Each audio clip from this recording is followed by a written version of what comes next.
possibility.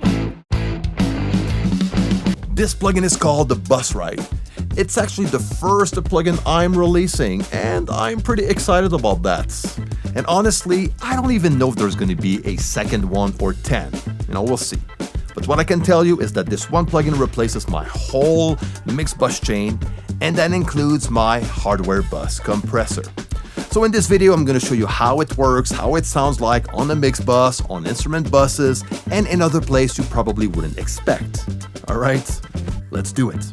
So here it is, my first plugin, and I'm actually very proud of this one.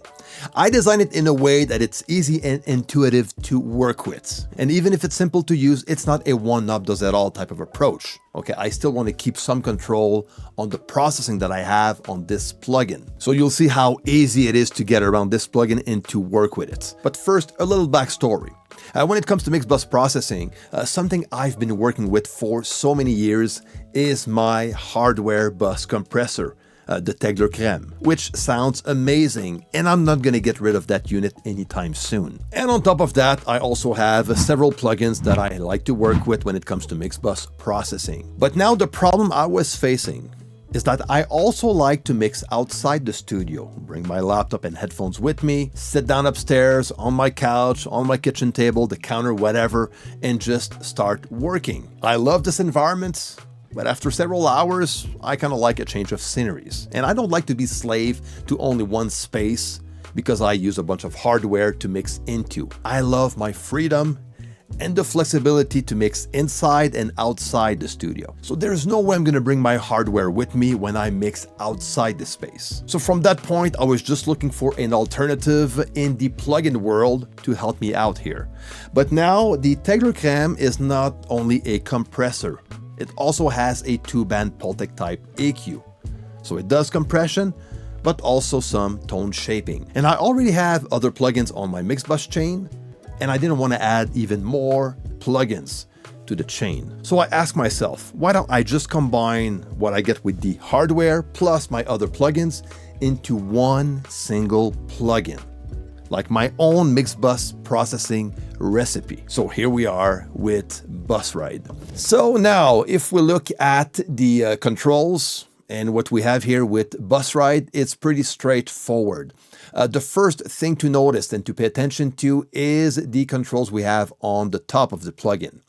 The input level, okay, you can just bring that up or down, and same for the output level. And right now, as you can see, the link is active. Okay, so if I deactivate the link, the output and input level are going to be independent from each other. When link is active, they are both gonna work together. So when I increase the input level, it's gonna decrease the output level at the same time.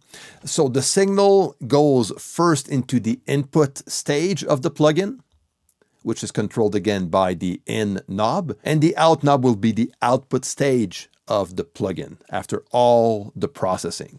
And beside these knobs, we have the input stereo meter and the output stereo meter. We also have oversampling, if you want to, the manual, if you click on this one, and the on and off button, which is going to bypass the plugin if you click on off. After going through the input stage of the plugin, the signal will dive straight into drive. By default, it's going to be on and at its minimum value.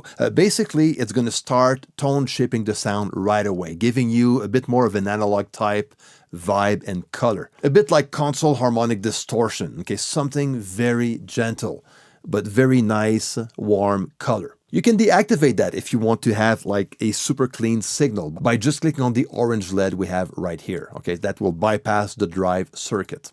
Then we have the compressor, straightforward compressor, attack release ratio that goes up to 10:1 and down to 1.5:1. I kind of like this one because this is the ratio I'm used to use on the mix bus when I use my hardware compressor. I'm going to go between 1.5 and 2:1. Then the threshold right here in the center, then the makeup gain, the sidechain, internal sidechain high pass filter. So basically you can turn that one off. It's going to be off by default anyways. But when you add some internal sidechain, everything below the selected frequency in hertz are not going to be detected by the compressor circuit. Okay, it's still going to be compressed, but not detected. So the compressor will react to everything above that point. And then we have the mix knob, okay, which is going to blend the dry signal with the fully compressed signal. And note that the mix knob is only for the compressor module.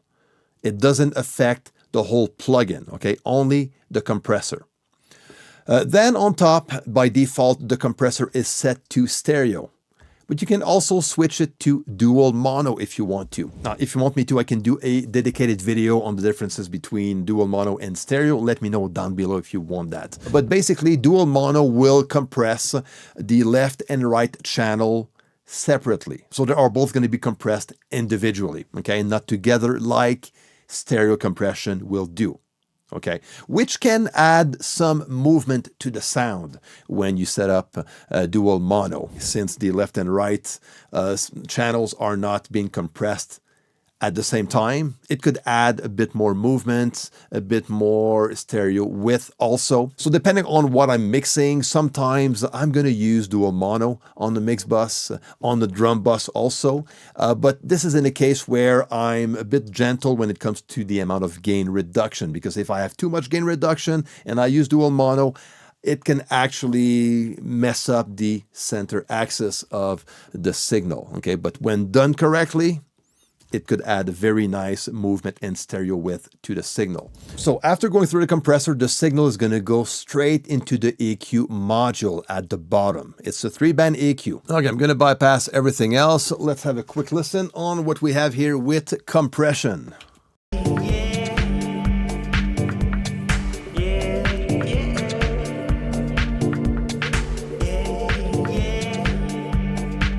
Slow attack. Fast release, 1.5 ratio. I think that's pretty good. Add a bit of internal sidechain here.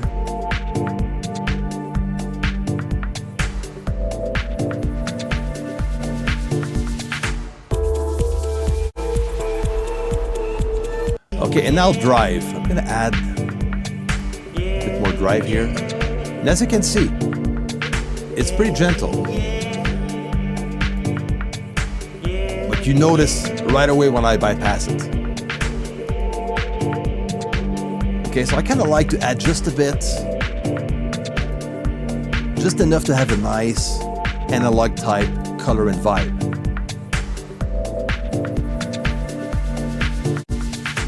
Okay, let's try the dual mono.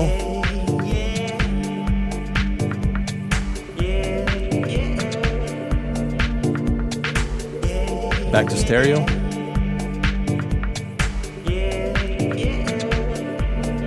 It's pretty subtle,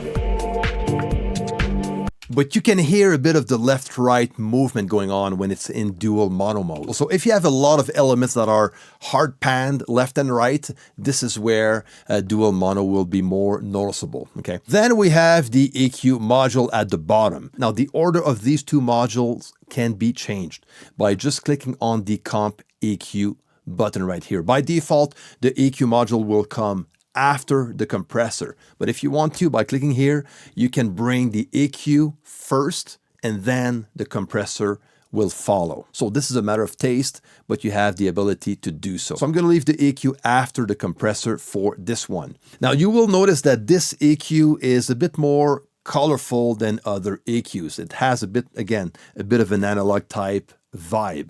And this is the way I designed all the EQ curves out of this one. Okay, it's not like a linear curve, okay? It does more than that. And that's why you get a lot out of this one. It's not a correction type EQ. It's more of an enhancement tool, okay? So I can just start by adding some beef, which is going to take care of low frequencies and the low end especially. I can go up to 150 Hertz and down to 40 Hertz on this one. Let's go to maybe around 60 or so.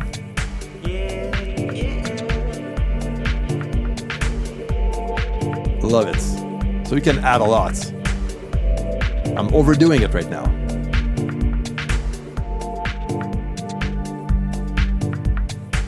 I love it.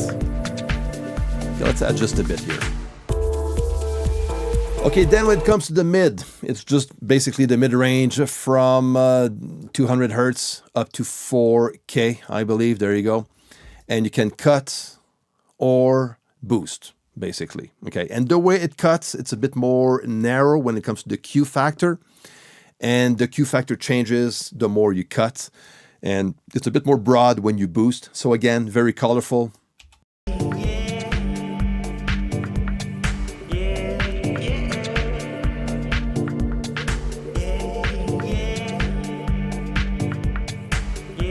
And then we have the top end with clarity. Okay, so you can select again your frequency from 5K to 16 kilohertz and add some clarity. And again, there's a nice EQ curve when it comes to the top end that is added, which is pretty nice and pretty transparent at the same time.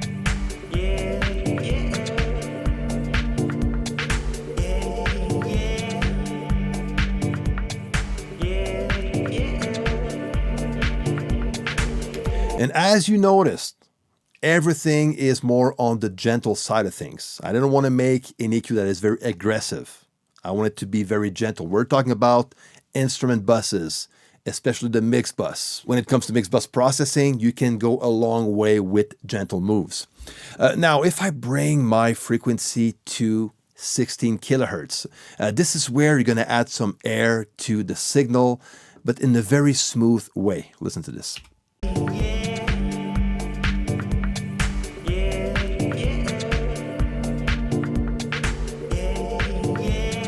So even if I put it to the max on this mix anyways, it's not aggressive at all. It just adds a very nice clarity, air to the whole mix. I kind of like that.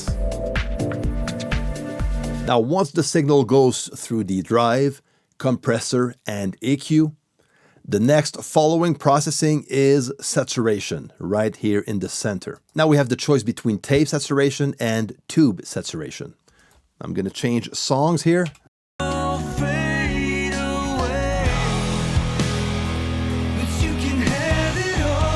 we add tape saturation, I can push it. But that's not my goal here.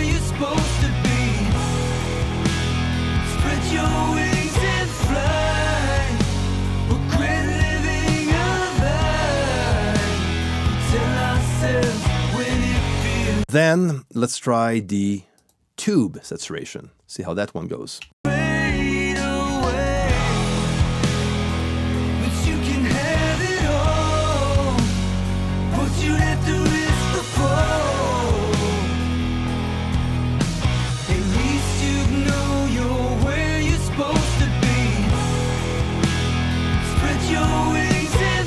Now, I don't know if you hear the difference, maybe on YouTube, probably not that much, but tape is going to work more on the transient side of things, you know, smooth the top end a bit also. It's going to be a bit more gluey, okay? This is one of the elements that will make a mix sound a bit more glued together on top of other elements like compression and even EQ. But tape will also give you that type of vibe. Opposed to tube, that is going to sound a bit more open, I would say.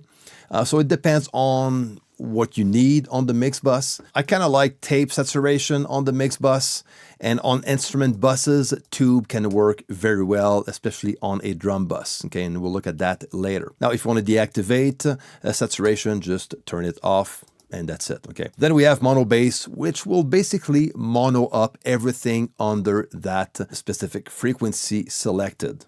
And this is quite cool to get, like, depending on the mix, you can get a better, tighter low end when that is summed to mono.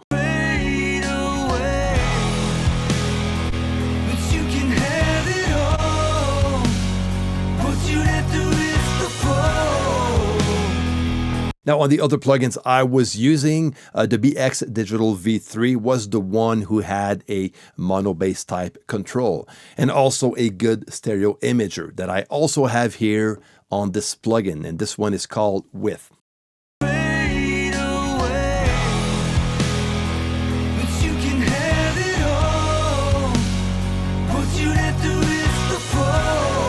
Okay, and the way I designed this one, I made sure the width sounded very natural and not too obvious. So it does the job very well on that matter. And once the signal gets out of the width module, it goes to the output stage and the signal goes out of the plugin. And there you go. That is how you can work with BusRide.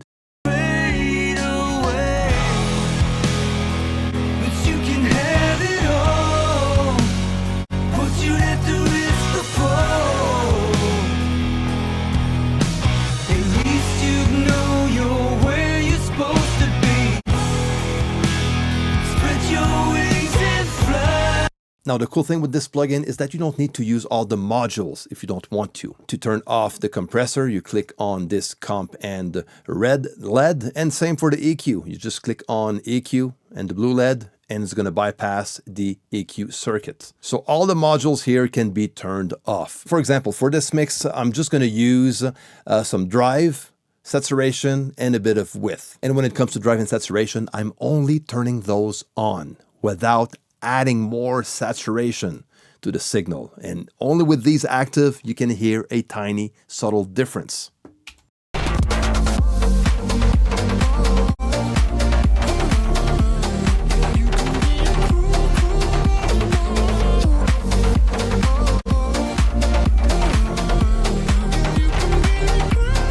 So it sounds a bit more open, less dark. I can feel in here a bit of a bump on the high mids, but in a very gentle way. I kind of like that. So, and this is only by activating drive and saturation, and that's it. Okay, and a bit of width, which is insignificant as far as the tone goes. So, again, tiny moves can go a long way. I can also use BusRide on an instrument bus like a drum bus.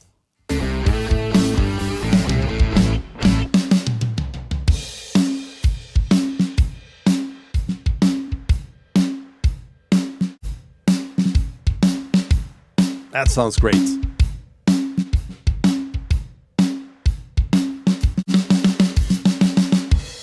Pretty cool. Okay, so now on this mix, it's not like a complete mix yet, but I did use a top-down approach where I focus more on the mix bus and instrument buses and then go to the individual tracks. So on this one, a bit of EQ, some compression, dual mono compression, drive, saturation, a bit of width. And that's it. Done again in a pretty gentle way. You know, I'm not boosting or cutting a lot of frequencies, and it sounds pretty good, but the saturation also helps a lot in this case. Then if we do the same on the bass, let me just bring this one smaller for drums and bring the bass on.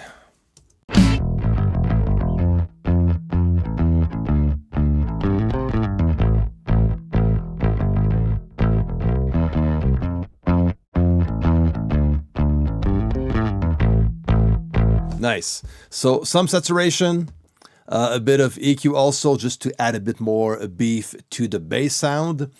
A bit of cut at 200 Hertz, just to tighten things up, and some compression. Now, when it comes to compression, the ratio, which I forgot to mention, is that the more ratio you add, the more aggressive the compression will sound like. Okay, it's actually going to affect the knee of the compressor. So at 1.5 2-to-1 ratio, the knee is very gentle, soft. Okay, but when you add that to 10-to-1 ratio, now you're going to get more of a hard knee type of compression curve.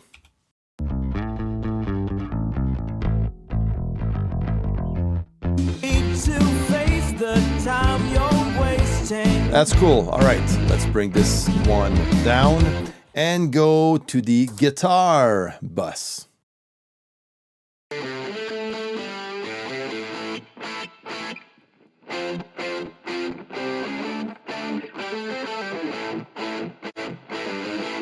Okay, a bit of EQ here, some cut basically on the mid-range, a bit of clarity. A bit of compression, not much. There's not a lot going on as far as compression goes. Actually add a bit more. And I'm using dual mono. There are pan guitars And you can actually see it on the meters, on the compression meters. That compression is applied differently and separately from left to right. Dual mono can be very cool with panned guitars that are hard panned left and right. It could give you a more kind of a wide guitar sound. A bit of drive, saturation, and width, and there you go. It's pretty straightforward. Something that I was actually surprised that it would work very well is using BusRide on a vocal. It could be a vocal bus or just a vocal channel. You need to face the time you're wasting. Good amount of compression, bit of drive, saturation. It's your responsibility. Tone shaping with a bit of EQ to add clarity. If you've been feeling like you're losing. And that's very, very cool. Kind of like that tone. Okay, with the whole package.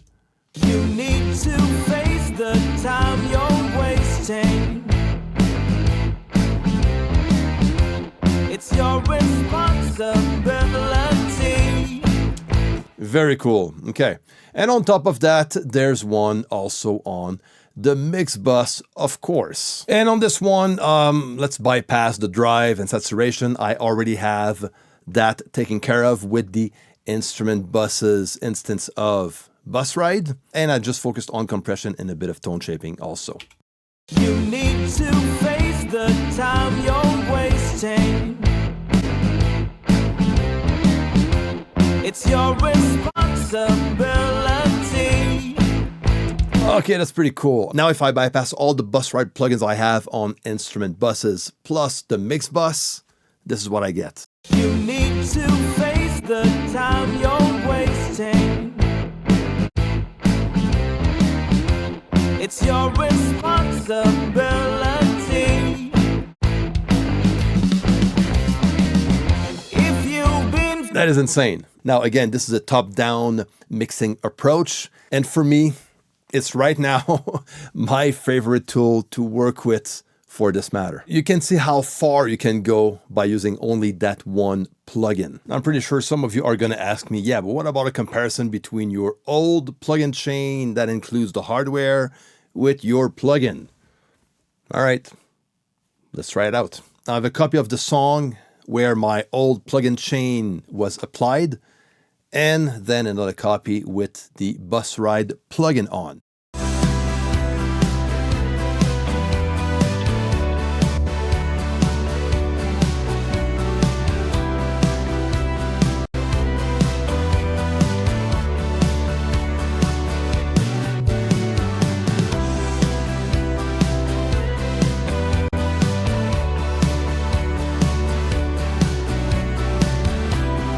So that is actually very close, even if it's hard to get the exact same. You know, I'm not. Okay, my goal here is not to be exactly the same, but to get something where I can get the same vibe, approach, tone, and color as what I'm used to mix with. And that does the job pretty well. So if you want to put your hands on BusRide, I'm going to leave the link down below. There's also a trial period for you to try it out. So let me know what you think down in the comments. Enjoy BusRide. Until next time, take care and see you.